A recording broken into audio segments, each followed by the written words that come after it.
Hey everyone, welcome back to my channel. Today I'm going to be sharing with you 3 things you need to stop basing your worth on, like now, like yesterday. I'm Holly Burby. I am an emotional intelligence coach, and I'm here to support you in going from feeling misunderstood or confused to getting to a place of emotional intelligence by showing you the tools that are going to help you to nurture your relationships and accomplish the goals that matter the most to you. This topic is inspired by so many of my clients who have come to me recently and said they feel like they're not doing enough, or they are simply not enough living up to a standard that they or someone else have set for them. So I really hope that this hits home for you, is supportive to you. If it is, please go ahead and subscribe to the channel. Click the little notification bell so you know when new content comes out. And if you drop me a comment, give this a thumbs up, even a thumbs down. Every little bit helps, because my intention is to get this message out there and to support as many people as possible. Today's video in the 3 things you need to stop basing your worth on. This is actually a recording from a Facebook live stream that I did. I really hope that it hits home, hits your heart, helps you out, and let's jump into it. Here you go. So as I said, my name is Holly Burby, soon to be Holly Hibbard, and today I'm going to be sharing with you the 3 things that you need to stop doing when it comes to questioning your worth. Are you enough? Are you doing enough? So again, if you are in a season of your life where you are questioning, am I enough? Am I doing enough? Am I showing up the way I'm supposed to in the world? Am I a good enough mom? Am I a good enough dad? Am I a good enough employee? Why am I not receiving the acknowledgement that I want? What is my purpose? Am I living up to what that is supposed to be? Why am I doing everything I'm supposed to do to accomplish the goals? Am I doing everything in my relationships in my life to have the romantic partnership that I want, the friendships that I want, the relationship with my kids that I want? If you are in a season where you are doubting yourself and doubting if you are enough or doing enough, this video is for you. I'm going to be sharing with you, again, the 3 things you need to stop doing when it comes to questioning if you are worthy or not, or of worth. Thing number 1 that you need to stop doing is you need to stop thinking about other people's opinions. I'm starting with this one because I take so many things personally. I'm an emotional intelligence coach. I have been doing this work since 2014. And even in the last 9 years I've been doing this, I still take things very personally, very easily. I am a human being, okay? And so it's important to recognize that everyone is going to have an opinion. And I also start with this one because I know it sounds really cliche. And if you've been following me for a while, if you've listened to any of my content, you know that I am not one for bumper sticker wisdom. I'm not one to get out there and say, just be positive. Like, I want to make sure this is practical and realistic. Yes, it can be absolutely so hard to do. So it's important to consider, first of all, that everyone is going to have an opinion of what you should do, how you should be, okay?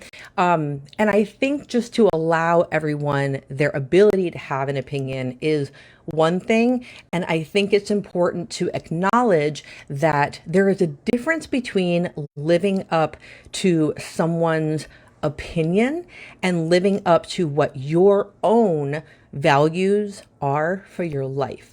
So if you are noticing, wow, that person is telling me what they think I should be doing, how hard they think I should be working, or every time I'm scrolling on social media or on Instagram or on Pinterest, all I'm doing is questioning, am I doing enough as a mom? Am I doing enough as a wife? Am I doing enough as a friend? Am I doing enough at work? If you are in that state of always questioning yourself, come back to, what are my own standards that I have set for myself? What are the standards I have set for myself? So if another person's opinion is really impacting you, instead of saying, well, I need to listen to their opinion, or, but what if they're right?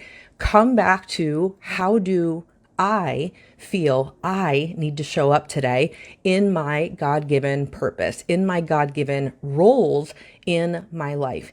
And notice if your own standards for yourself are achievable. Can you accomplish them? Okay, because if you're setting a goal based on an achievement expectation that somebody else has set for you, based on opinion, that isn't effective. But if you have set an expectation and a goal for yourself to say, okay, if I want to live a life of integrity, that simply means I am doing the things in my day-to-day life that align with who I am and what and who are important to me. That is the new standard. Okay. Instead of noticing others' opinions and then thinking, what do I need to do to line up with others' opinions? Check back with, what do I think my values and principles and my God-given mission is? And am I living up to that? Because society and other people's opinions will always have you shooting for more than what the baseline is. So that is one thing that you need to stop doing right now if you are consistently questioning your worth. Am I doing enough? Am I enough? Okay.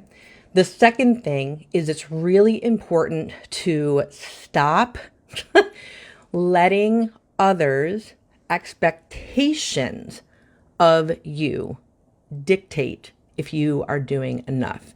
Now, reason number one was about opinions. This is about others' expectations. A person's opinion that I just spoke about is really their take on what you should be doing. Okay, the way, the method you do something, the way that you should follow through on something. They are going to have a strong opinion on, this is how you show up to me. This is how you appear to be in the world. They're going to have an opinion of who you are on the outside. But this reason, number two here, of the thing you need to stop doing if you're questioning your worth, is to stop honoring other people's expectations.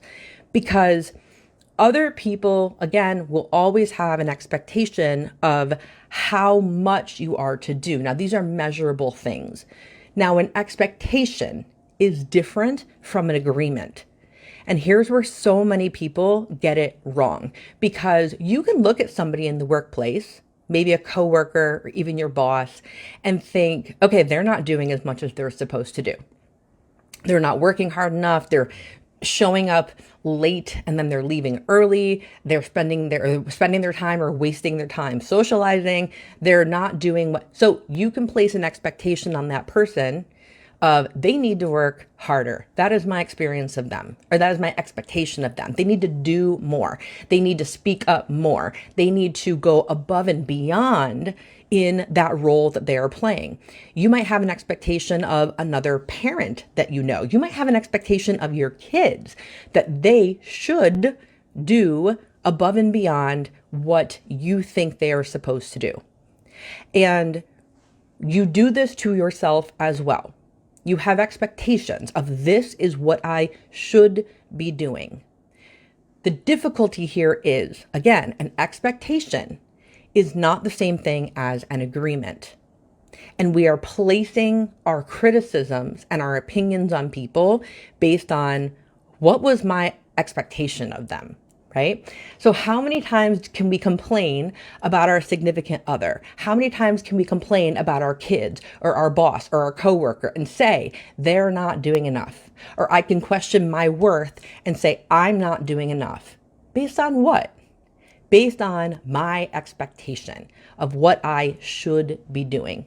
Now, if I have an agreement with my significant other, if I have an agreement with my child, if I have an agreement with my coworker that they are going to do something for a project we are working on, if I've signed a contractual agreement at work that these are my denoted responsibilities, that's an agreement. That is not the same thing as an expectation. So when we have a written agreement in a professional setting, clearly we have a set of standards that we are agreeing to live up to. Okay. And when people that you work with, people that are around you, are not doing the things that they have signed an agreement to, okay, that's an issue. And you're probably going to have an opinion about that, especially if you are the boss. all right? If you have a high expectation of if you're doing enough at work, come back to the agreement. What's the agreement that you have in your workplace? And are you fulfilling that agreement? Okay. Now, in relationships, this is a little tricky because a lot of us do not sit down and say to our significant other, we don't say to our kids, this is what I expect of you, and here's the agreement. Like we just say the expectations. And when they don't follow through on the expectations, we can spend all this time going, why didn't you do this? And what were you thinking? And how could you do that? But an agreement is crystal clear. So for an example, when we were trying to get our 9-year-old on a very regimented schedule going into this current school year, we set up a whiteboard on a refrigerator. We sat down with her. We wrote it out. These are the things. This is the agreement of the things you must do each morning before you get on the bus or before you get a ride to school. And when you go to bed each night, here's a separate list of agreements and things that need to happen. And because she's learning, she's a kid, she's 9, she's able to go through and go, okay, I made the agreement. Yes, I'm going to do this and this and this. She knows the expectation because it's an agreement. She's on board with it. With my significant other, I might have an agreement that we only discuss certain topics with each other, and we do not discuss those topics between us with our friends, for example. I'm just making something up. But it can be a verbalized agreement. We are comfortable sharing with our friends these things that we might be, in a tiff about or just going through, but these are situations that we don't feel comfortable talking to our friends about. And our agreement is we will seek counsel from these other people instead. That is a spoken agreement. And a lot of times we can place an expectation on our partner or our kids and in our friendships, and we have an expectation with no agreement. It's not contractual. We don't have to sign those agreements, but a lot of times we don't have them. And then when we don't show up in a particular way and you start questioning your worth as a spouse, you question your worth as a parent, come back to that agreement. What did I agree to do as a mother today? What did I agree to do as a wife today? What did I agree to do as a best friend today, as a sister today? And if there's no agreement there, then what are you going to base it on? Okay? What are you going to base it on? So lastly, the third thing that you need to stop basing your worth on is your productivity. And I saved this one for last because this is a really, really big one. Your productivity does not determine your worth. Your productivity does not determine your value. And in this world that we live in, we are bombarded on a daily basis with dialogue, conversations, social media pieces, memes, videos of people telling you that your worth is based on how productive you are. And as I said, I'm an emotional intelligence coach, and the tools that I'm teaching you are designed to support you in nurturing your relationships with yourself and others, but also designed to help you accomplish the goals that you are after. So yeah, I want you to have goals. I want you to be productive, but the difficulty comes into play when we are taking our level of how much stuff did I get done today and determining if I am a good person or not, a good enough mother or not, a good enough wife or not, a good enough sister or not. And I'll even give a personal example on this. Lately, my life has been turned upside down. The 3 most stressful things that we can go through in life are planning a wedding and getting married, moving, and having an illness, a serious illness, or a death in the family. 3 most severely difficult things. I am currently going through all 3 at the same time. Planning a wedding, figuring out where I'm going to live in the next few months, or not me, but like where we are going to live as a family, because my fiance and my daughter and I, we don't live together, okay? My stepdaughter. And what ends up happening is like, and then there is some health issues that my mother is going through. And that's her story and news to tell. And it's been incredibly difficult. This is easily one of the most difficult seasons I've ever been through in my entire life. Even though there's so much joy, there is also equally so much stress. I've not been this stressed out in over a decade. And as a result of that, I was sharing with one of my friends, oh my goodness, I'm not getting anything done. I'm not getting anything done. Here I go, right? I'm saying to my friend, I'm basing my worth on to how much did I get done today? I go, all I did today, I'm like, I woke up at 3 in the morning. I've been waking up a lot at like 3 or 4 in the morning and I can't sleep. And my jaw hurts from the stress because I'm grinding my teeth at night. And my hips hurt because I'm driving so much and I don't drive that much and sit in my car. And I'm just in like physical pain and physical discomfort. And I'm trying to get in my workouts and keep my weight loss journey and my health going. I'm trying to keep up my Bible study and my brain stuff. And I'm trying just to hold on to my peace of mind. And it's very difficult.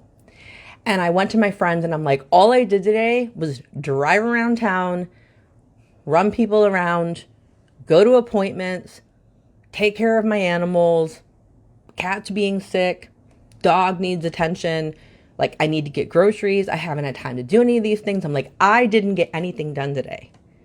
Now what I meant was I felt yucky that day and have several days because I wasn't productive, right?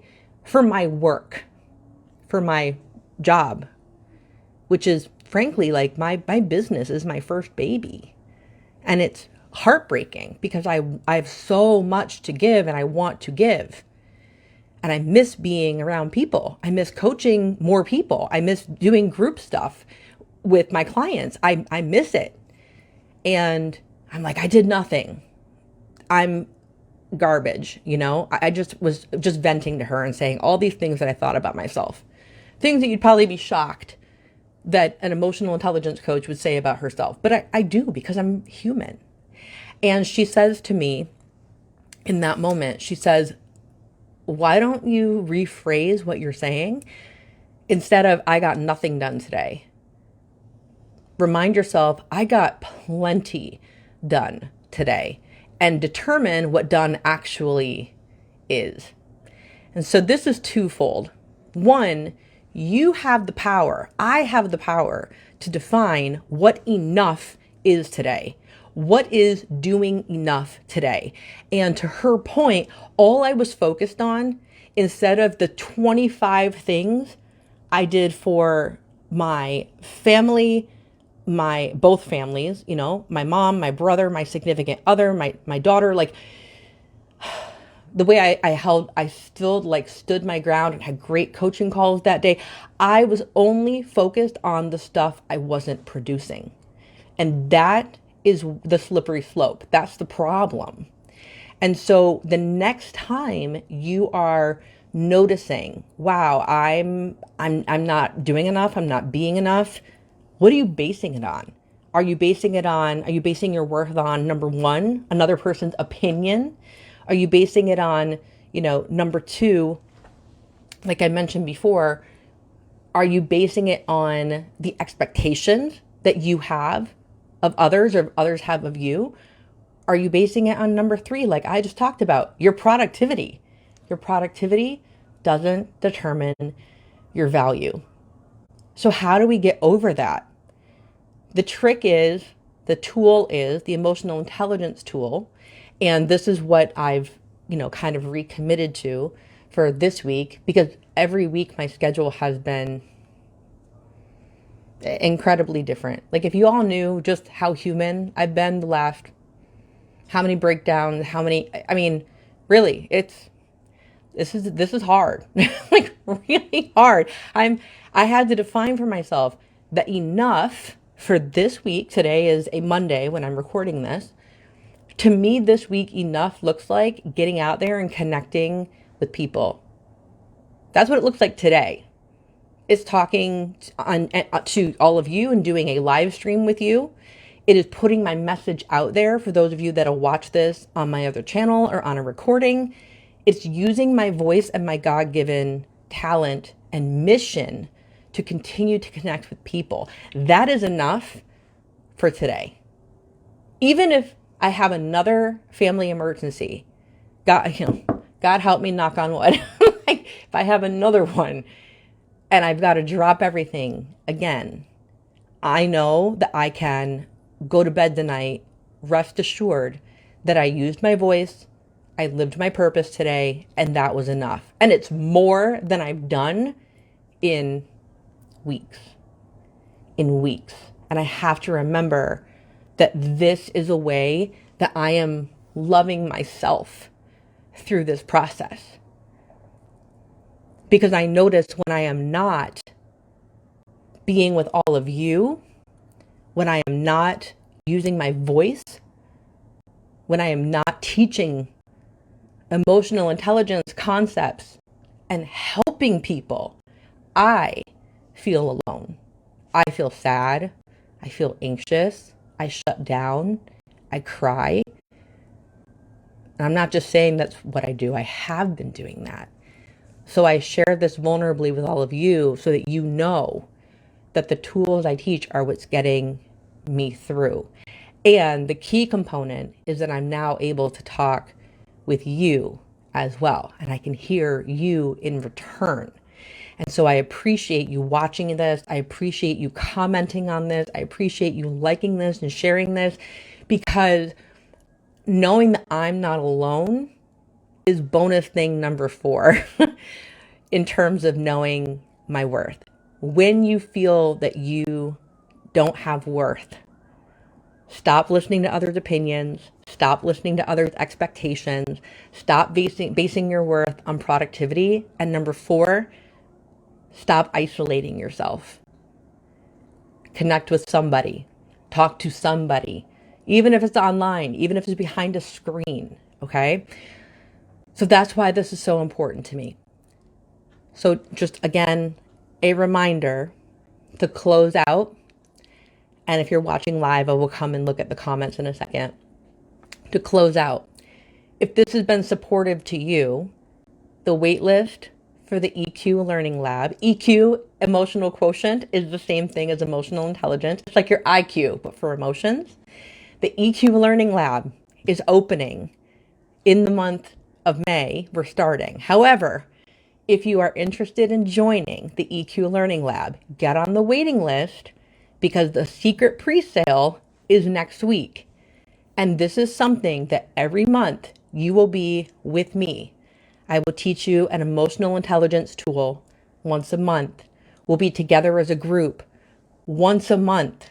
We will connect with each other once a month, because, by the way, I need you right now probably more than you need me. Like, I need to lead that program so that I can be with you and stay connected to my purpose as I'm going through everything that is happening. And God bless. I am so, thank you, Jesus. Like, thank you for my family, and thank you for our health, and thank you for my fiance and my daughter. Like, thank you, thank you, thank you, thank you.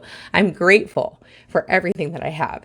And this season is very challenging because of an illness that's happening.